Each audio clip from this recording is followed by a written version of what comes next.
Wizard has just gotten a new trickster. Is it a combo deck? Is it Target 2.0?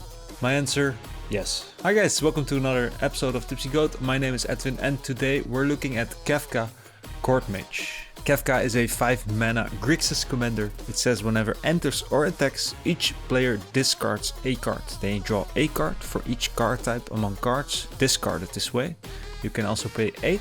Each opponent sacrifices a permanent of their choice and then you transform Kefka. The backside is also a wizard, but an avatar wizard with flying, and says whenever an opponent loses life during your turn, you draw that many cards.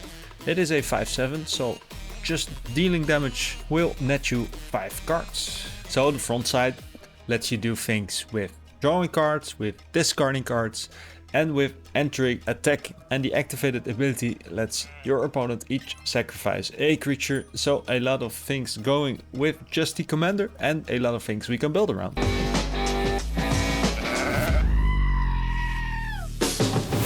So building this deck, you have a couple of choices. You can make it the Target 2.0, just have a lot of sacrifice and a lot of discard options in your deck, and also the payoff as well. All those things to make sure you get ahead while your opponents do not have a lot of cards in their hand. If you've ever seen Target on the battlefield, you probably know that this is not a casual option. She actually is hated so much that she herself has become a game changer. Reasons enough to not make it a full discard and sacrifice deck.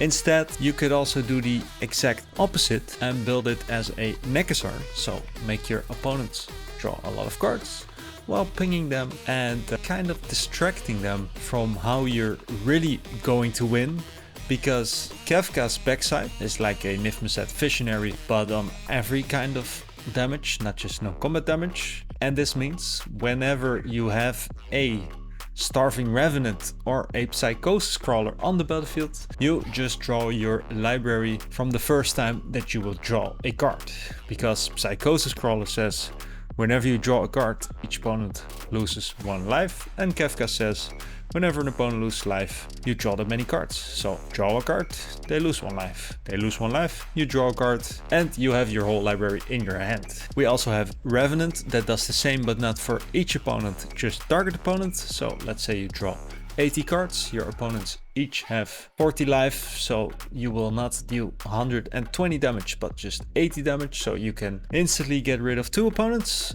And if that doesn't work, we have Days Undoing that lets you draw your entire library once more. And we have Glinthorn Buccaneer that deals 1 damage whenever you discard a card, so we will not have a infinite hand size. So let's say we have to discard 70 cards, we deal 70 damage to each opponent. Now the key cards are obviously cards that give us advantage when building our group slug deck, and cards that will make sure we have enough mana to eventually transform our commander and find the right pieces to combo up. So whenever your commander is a wizard, of course Harmonic Prodigy is gonna be there.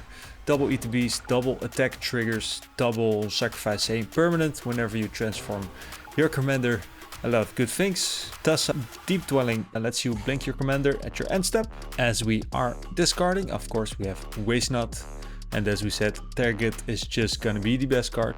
Now to throw some attention off our commander to different threats, we're going to build pingers. So we have Megrim, we have Cataract Parasite, we have Glinthorn Buccaneer, and as we said, we don't have an infinite hand size, so just drawing a lot of cards will do a lot of damage as well. And we have Nekusar. All of those pingers work even better with Bad Deal, Whispering Madness, Windfall, and Jace's Archivist in the deck. And with those 4 cards, of course, we can't miss out on Teferi's Ageless Insight. Everyone discards their hand, you draw that many cards, and you double it with Teferi's Ageless Insight.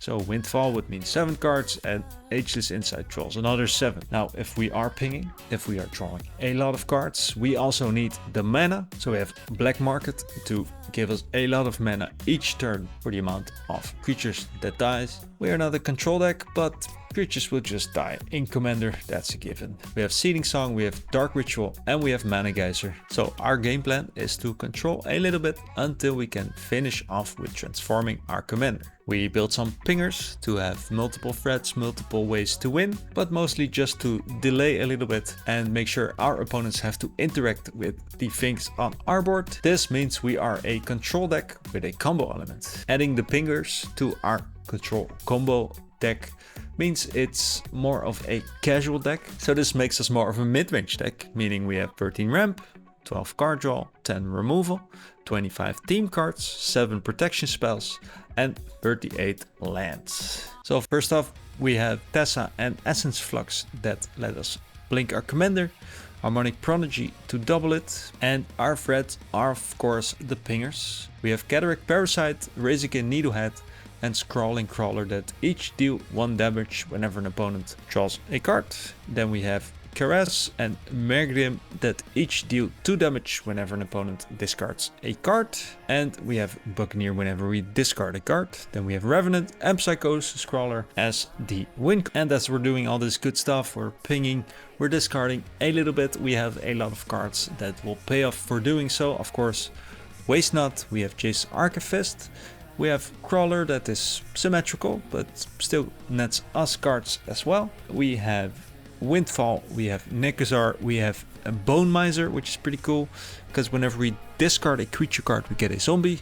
Whenever we discard a land card, we get double black. And whenever we discard a non-creature, non-land, we draw a card. Whispering Madness is Windfall, but repeatable. Valgavoth, pretty cool, which is just a big lightning rod, because people want to get rid of this thing. Even if you do not have a pinger out, it's gonna draw you cards and make it bigger and bigger.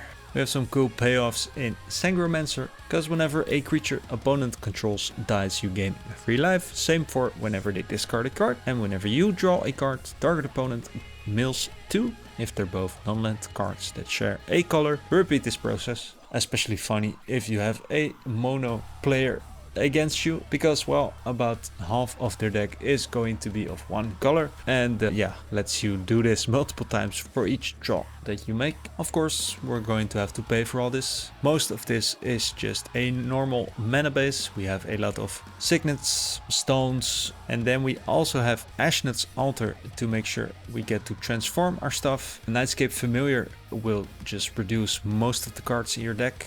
And as said, Seeding Song, Black Market, Dark Ritual, all make sure we get to transforming, as well as Mana Geyser. And Bone Miser, yeah, lets us ramp whenever we discard a land card. So this is especially cool whenever you Windfall, because there's going to be a couple of land cards in your deck, and yeah, basically paying for the Windfall. Our Wincon, the Revenant and the Crawler can be destroyed, or maybe with a Windfall we put it in our graveyard. Then we can get it back with a Reanimate, Unwield Breach, or Chainer Nightmare Adept. Another card that I haven't really mentioned, but is basically Wincon as well, is the Locust God, because whenever I draw a card, I create a 1/1 with Flying and Haste, which is basically the same as dealing 1 damage to target opponent. If we do need to get rid of some annoying stuff, we have a lot of targeted removal, as well as some spicy picks in Archfiend of Evenir. Whenever you cycle or discard another card, put a -1/-1 counter on each creature opponent controls. So a Windfall is now a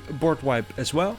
And Disrupt Decorum is just pretty fun, because we already have the pingers, making sure our opponents need to deal with a lot of stuff, and now they need to deal with creatures coming their way as well. Now if we're doing all this annoying stuff, of course we're going to be targeted. Rebirth is just very good, as you can see by its price, because when I started Commander back in the days, only 4 years ago, this card was a 50-cent card, but you can just add it in every black commander deck that you make, so that's why it's so popular. Slip out the back. Important about this card is that it faces out, so if you have your commander already transformed but you're not winning yet, whenever it gets removed, if you use the Maliki Rebirth, it will always come back on the front side, so you will have to pay 8 mana again, but Slip Out the Back will make it face out, so then when it comes back, it's still the back side. Stubborn Denial is pretty cool, because it's basically a negate, but for 1 mana if you control a creature with power 4 or greater. Keep Safe is a counterspell that targets a permanent you control, and also lets you draw a card. And since we are building a bracket 3 deck, why not put in a Deflecting Swat? It's basically the best anti-removal card ever made for Commander. And Leyline, because our Commander is pretty expensive. So if we can negate some removal by casting it in the last turn on our opponent's turn cycles. So I usually skip lands, but this card is pretty cool. That's why I did want to show it. Peatbog, you also have it in blue and red, of course, comes into play tapped with 2 depletion counters on it.